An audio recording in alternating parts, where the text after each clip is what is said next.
Good morning to all of you. आज हम अध्ययन करेंगे रिएक्टिव डाई के पार्ट 2 में।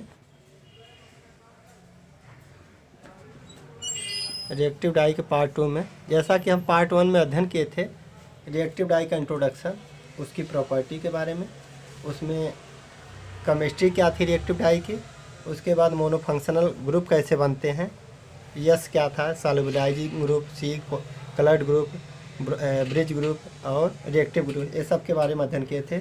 उसके साथ साथ मोनोक्लोरो ट्राइएजेनिल के बारे में अध्ययन किए थे। उसमें दो था, एक MCT था, दूसरा DCT था। जो आज हम अध्ययन करेंगे उसी के बाद का कंटिन्यू विनाइल सल्फोन डाई के बारे में। विनाइल सल्फोन डाई के बारे में, ठीक है। विनाइल सल्फोन डाई, इसको सामान्यतः रेमाजोल डाई कहते हैं। इसको सामान्यतः कौन सी डाई कहते हैं? रेमाजोल डाई के नाम से जानते हैं। इसका जो ब्रांड नेम है, हॉचेस्ट, ठीक है। इसका जो ब्रांड नेम है हॉचेस्ट, HOECHST, ठीक। यह डाई सेलुलोज फाइबर के पर करते हैं, सेलुलोज फाइबर पर करते हैं। एल्कली मीडियम में, एल्कली मीडियम की प्रेजेंस में करते हैं। इसके लिए जो टेम्परेचर होता है लगभग 60 डिग्री सेंटीग्रेड की आवश्यकता पड़ती है, ठीक है। विनाइल सल्फोन डाई को कौन सी डाई कहते हैं? रेमाजोल डाई के नाम से सामान्यतः जानते हैं इसको। इसका ब्रांड नेम है जो हॉचेस्ट है। या सेलुलोजिक फैब्रिक पर करते हैं।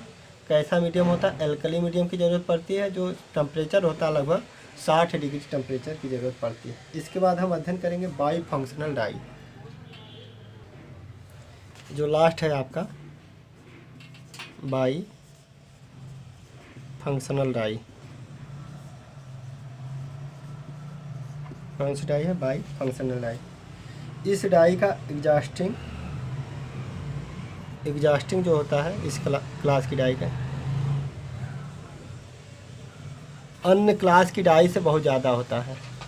कहने मतलब ये डाई एग्जास्ट अपने आप बहुत ज़्यादा हो जाती है, ठीक है। इस डाई का जो मार्केट नेम है, इस डाई का जो मार्केट नेम है HE। इस डाई का बाई फंक्शनल का जो मार्केट नेम है HE या HEXL, HE या HEXL के नाम से जानते हैं। यह डाई भी सेलुलोजिक फैब्रिक पे अप्लाई की जाती है। यह डाई भी सेलुलोजिक फैब्रिक पे अप्लाई की जाती है। इसके लिए भी एल्कली मीडियम की ज़रूरत पड़ती है। एल्कली मीडियम की ज़रूरत पड़ती है। टेम्परेचर लगभग 60 डिग्री सेंटीग्रेड, ठीक। तो बाई फंक्शनल क्या होता है? बाई फंक्शनल मतलब आपका MCT, DCT या फिर विनाइल सल्फोन डाई से ज़्यादा अफिनिटी रखती है। इसका जो मार्केट नेम है HE या HXEL, ठीक है, या HXEL। यह सेलुलोजिक फाइबर पे की जाती है। सेलुलोजिक फाइबर पे रिएक्टिव डाई के जितने भी ग्रुप हैं सब सेलुलोज पे कहते हैं। कैसा मीडियम है? एल्कली मीडियम है। टेम्परेचर आपका 60 डिग्री सेंटीग्रेड की आवश्यकता पड़ती है, ठीक है। इसके बारे में इसके बाद जो हम अध्ययन करेंगे इसका एडवांटेज क्या है बाई फंक्शनल और अदर डाई के, ठीक। अब एडवांटेज देखें। बाई फंक्शनल, ये जो लास्ट था बाई फंक्शनल डाई, और जो था दूसरा विनाइल सल्फोन डाई और ट्राइएजेनिल डाई के साथ कंपैरिजन करते हैं। विनाइल सल्फोन और ट्राइएजेनिल डाई के बारे में, ठीक है। पहला है bifunctional, high shade buildup करता है। जो शेड होता है हाई होता है, हाई शेड बिल्डअप करता है। दूसरा क्या है? मटेरियल टू लिकर रेशियो जो होता है बाई फंक्शनल में एग्जास्टिंग और फिक्सेशन को प्रभावित नहीं करता है। मटेरियल टू लिकर रेशियो जो है अगर कम ज़्यादा हो गया तो एग्जास्टिंग और फिक्सेशन को प्रभावित नहीं करता है। एग्जास्टिंग और फिक्सेशन को प्रभावित नहीं करता है। तीसरा है एक्सीलेंट फास्टनेस प्रॉपर्टी होती है, एक्सीलेंट फास्टनेस प्रॉपर्टी होती है।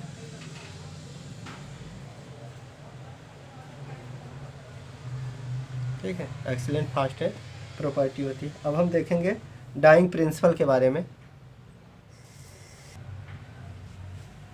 डाइंग प्रिंसिपल,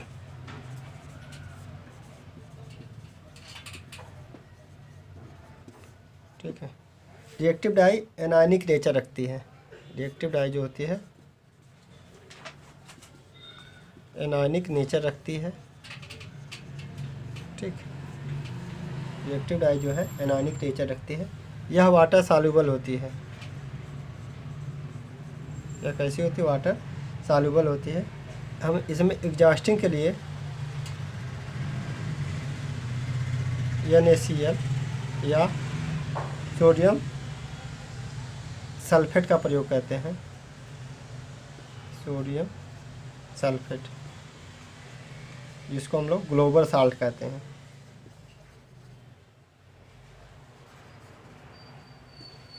जिसको हम लोग ग्लोबल साल्ट कहते हैं। डाई बाथ में ऐड कर देते हैं। ठीक है, ग्लोबल साल्ट कहाँ पे यूज करते हैं? डाई बाथ में ऐड कर देते हैं।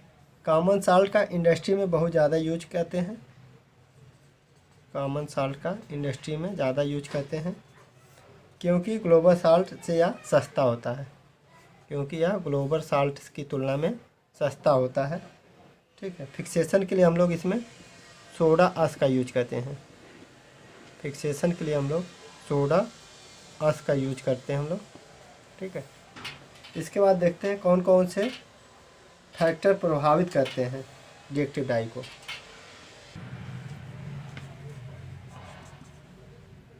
Factor affecting the performance of reactive dye.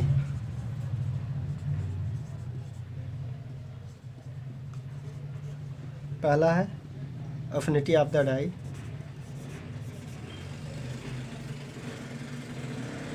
पहला अफिनिटी ऑफ द डाई।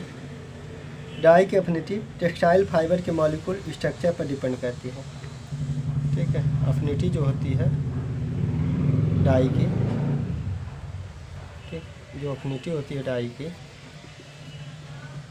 वो मॉलिक्यूल का स्ट्रक्चर कैसा है उस पर डिपेंड करती है। रिएक्टिव डाई में एग्जॉस्टिंग एजेंट का यूज करते हैं। ठीक है, तब यह हाई अफिनिटी रखती है। तब यह हाई अफिनिटी रखती है किसके साथ? सेलुलोजिक फाइबर के साथ। सेलुलोजिक फाइबर के साथ। ठीक है, तब यह हाई अफिनिटी रखती है सेलुलोजिक फाइबर के साथ। HE बाई फंक्शनल, HE का मतलब बाई फंक्शनल को छोड़कर सभी डाई की अफिनिटी कम होती है। HE डाई को छोड़कर बाई फंक्शनल डाई को छोड़ करके बाकी जो डाइयाँ बचती हैं ट्राईएजिल और विनाइल सल्फोन, उनकी जो अफिनिटी है बहुत कम होती है। ठीक है, अफिनिटी जो होती है बहुत कम होती है। सोडा आश का जो हम यूज करते हैं इसमें किसके लिए? फिक्सेशन के लिए यूज करते हैं। सोडा आश से हम डाई को फिक्स करते हैं। उसके बाद हम इसमें सोप का यूज करते हैं। सोप से जो फैब्रिक के सरफेस पर एक्स्ट्रा कलर होता है, फैब्रिक के सरफेस पर एक्स्ट्रा कलर होता है, वो क्या होता है? रिमूव हो जाता है। ठीक है, उसके बाद हम इसको वॉश कर लेते हैं, फैब्रिक को वॉश कर लेते हैं। उसके बाद दूसरा जो फैक्टर अफेक्ट करता है वो pH ऑफ डाई बाथ। इसका pH मान कितना होना चाहिए डाई बाथ का, वो भी डिपेंड करता है। तो 10 से 11 के बीच में होना चाहिए। बेसिक मीडियम, कैसा मीडियम रहे? बेसिक मीडियम में ये डाई ज़्यादा अफेक्टिंग होती है। तीसरा है मटेरियल टू लिकर रेशियो।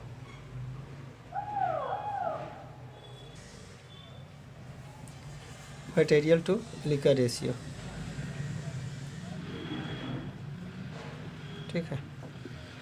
इसमें जो है H E bifunctional, H E का मतलब बाई फंक्शनल के लिए मटेरियल टू लिकर रेशियो ज़्यादा भी रहेगा तो भी कोई प्रभाव नहीं पड़ेगा। अगर मटेरियल टू लिकर रेशियो ज़्यादा भी रहेगा एच ई के लिए तो भी कोई प्रभाव नहीं पड़ेगा, लेकिन और डाइयों के लिए मटेरियल टू लिकर रेशियो कम रखते हैं, ठीक है। लेकिन जैसे ट्राईएजिल और विनाइल सल्फोन डाई के लिए मटेरियल टू लिकर रेशियो कम रखते हैं। उसके बाद है जो डाइंग टेम्परेचर, चौथा पॉइंट है डाइंग टेम्परेचर, ठीक। लगभग 60 से 80 डिग्री सेंटीग्रेड टेम्परेचर की आवश्यकता पड़ती है हॉट ब्रांड के लिए, हॉट ब्रांड के लिए, ठीक है। और कोल्ड ब्रांड के लिए रूम टेम्परेचर की ज़रूरत पड़ेगी। कोल्ड ब्रांड में जो डाई होगी वह रूम टेम्परेचर पे होगी। दो डाई बताए थे, एक हॉट ब्रांड होती है और एक कोल्ड ब्रांड होती है। हॉट ब्रांड मतलब एच और कोल्ड ब्रांड का मतलब यम, कोल्ड ब्रांड यम, यम के लिए रूम टेम्परेचर की ज़रूरत पड़ेगी। इसके बाद है आका 5वां पॉइंट है टाइम ऑफ डाई, कितने टाइम तक डाई करनी चाहिए रिएक्टिव। 30 मिनट के लिए इसमें 30 मिनट पर 3 टाइम्स एग्जॉस्टिंग एजेंट का यूज करते हैं। 30 मिनट पर 3 टाइम्स एग्जॉस्टिंग एजेंट का यूज करते हैं और अगेन 30 मिनट पे 3 टाइम्स सोडा अस का यूज करते हैं। 3 टाइम्स किसका यूज करते हैं? सोडा अस का। सोडा अस का काम क्या होता है? फिक्सेशन का होता है। फिर लास्ट पॉइंट है जो आपका नेचर ऑफ द फाइबर। जो लास्ट पॉइंट है आपका nature of the fibre, fibre का नेचर कैसा होना चाहिए। विस्कस रेयान पर रिएक्टिव डाई गुड अफिनिटी रखती है, अच्छी अफिनिटी रखती है। रिएक्टिव डाई अच्छी अफिनिटी रखती है विस्कस के साथ, जबकि सेलुलोजिक फाइबर के साथ, फाइबर में जैसे कॉटन के साथ या कम अफिनिटी रखती है, थोड़ा कम अफिनिटी रखेगी, कम अफिनिटी रखती है। लेकिन जब हम एग्जॉस्टिंग एजेंट का यूज कर देंगे तो अफिनिटी बढ़ जाती है। Okay, thank you.